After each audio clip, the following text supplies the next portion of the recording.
አንተ ሶፋ ላይ መተኛት ሙሺ ራሱ ሶፋ ላይ እንዳይተኛለች አራት ልጅም ካንቺ ጋር የተኛ እንጂ ሶፋ ላይ ልጅ ሳወራቸው ወይ የሚያስብል ፕራንክ ነው የሆነት። በነገራችን ላይ ፕራንክ ሀይሚ ብቻ ታደርግ።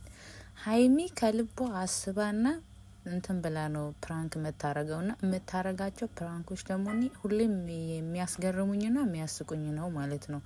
ሰላም ጤና ስጥልኝ። እንዴት ናችሁ የፉዬ ገላ ቤተሰቦች? እንዴት አመሻችሁ? ሁላችሁንም ሰላም ብያለሁ። እንደተለመደው ስትገቡ ላይክ፣ ሼር፣ ሰብስክራይብ እያደረጋችሁ እስቲ 7000 ልገባ ነው አስገቡኝ። 3000 የቀረ በነገራችን ላይ 10,000 ልገባ እስቲ በሉት ሂዱበት ትንሽ እና አልሳደም ምናልል በነገራችን ላይ አርጉኝ ምንም ማለት አይደለም። ዛሬ ያረገችው ነገር አንደኛ ለኮሜንተሮች መልስ ነው። አብራችሁ እየኖራችሁ እንዴት ምንም ነገር አታረጉም ለሚሉት ሰዎች መልስ መልሰዋል። ሁለተኛ ደግሞ ብሩኬን በሚገርም ሁኔታ የሱን እንትንም ለማየት ሞክር ያለው እኔ ማለት ነውና ለሰዎች ወሬ ምንም ቦታ እንደማይሰጥና በራሱ ዓለም የሚኖር አይነት ልጅ እንደሆነ ነው የተረዳሁት ከሱ ማለት ነው። በነገራችን ላይ አንዳንዴ የማይጠየቅ በቃ በሰዎች ላይፍ ዝም ብለን እንደ ዝም ወዝ ብለን ምንገባ ሰዎች አለ። ምን አገባን አሁን እንደዚህ ጥያቄ የሚጠይቁት?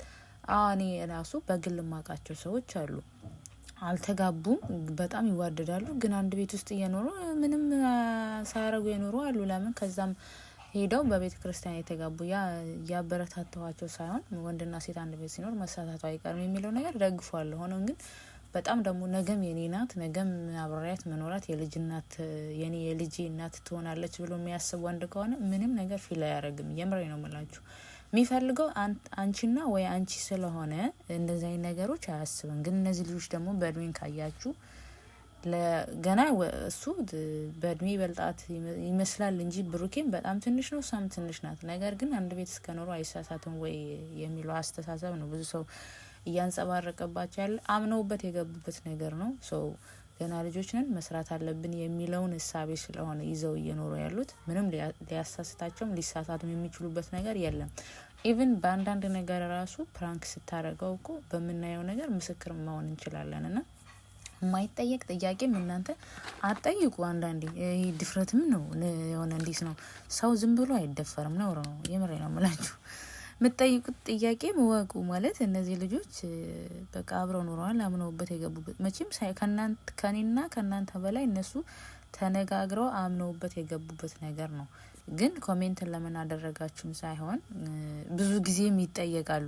የእነሱን እንደዚህ ቪዲዮዎች ላይ ኮሜንት አነባለሁ። ሳነብ እንደዚህ አይነት ጥያቄ ተመሳሳይ ጥያቄ ይጠየቃሉ። ልጆቹ አምነውበት እስከገቡበት ድረስ መብታቸው ነው። ነገ ሚስቴ ትሆናለች፣ የልጅ እናት ናት። አሁን አስባችሁታል? የማያገባት ከሆነ አብራ ሆነ ላይፍ አሳልፋ የሚለያዩ ከሆነ በጣም የሚያስጠላ ነገር ነው። ለምን እድሜዋ ገና ህፃን ስለሆነች እሷም እሱም ልጅ ስለሆነ። ግን ነገ የወደፊት ሚስቴ ትሆናለች ብሎ ደግሞ አምኖበት የገባበት ነገር ከሆነ ኖርማል ነው፣ ምንም ማለት አይደለም። እኔ ከተረዳሁት ነገር እናተኛ ሶፋ ላይ ረጅም ነው አይበቃህም ሁላ ስትለው አልፈልግም እኔ ያስጨንቅሻለሁ ወይ እንትን አልተመቸኝም ብዬሻለሁ ወይ ብሎ ነው መልስ ሲመልስ የነበረውና በቃ ተማምነው እና ተነጋግረው የገቡበት ነገር ነው። ሰው ደግሞ አንድ ነገር ተነጋግሮ ከገባ በጠረጴዛ ዙሪያ ካወራበት ያን ሀሳብ አይቀይርም በእርግጠኝነት እና ተመሳሳይ የሆነ ጥያቄ ባጠይቋቸው ባይነኝ። ግን እሷም ደግሞ ሀይሚ የሰራችው ነገር አስተማሪም ነው አስቂም ነው፣ ለኮሜንታርም ደግሞ መልስም ጭምር ነው። ለኔ አሁን እሷ ይመስለኛል በዚህ አድርጋ ለሰው መልስ ለመመለስም ጭምር ነው ያደረገችው ነገር። ግን ምርጥ ነገር ነው እየሰራችው። ብዙ ጊዜ እኔ እንዳውን ጎበዝ ናት፣ አደንቃታለሁ። አይዲያ ማምጣት ትችላለች ልጅቷ። የምታመጣቸው አይዲያዎች ደግሞ አስተማሪም አዝናኝም ናቸው እና እንደዚህ ነገር ሲሆን ነው ሰዎችም ዩቲዩበሩም ማለት የነሱን ተመልካች አይሰለችም። ሁሌ ተመሳሳይ ነገር ሲሆን ተጣላን ተባላን እንደዚህ ሆነ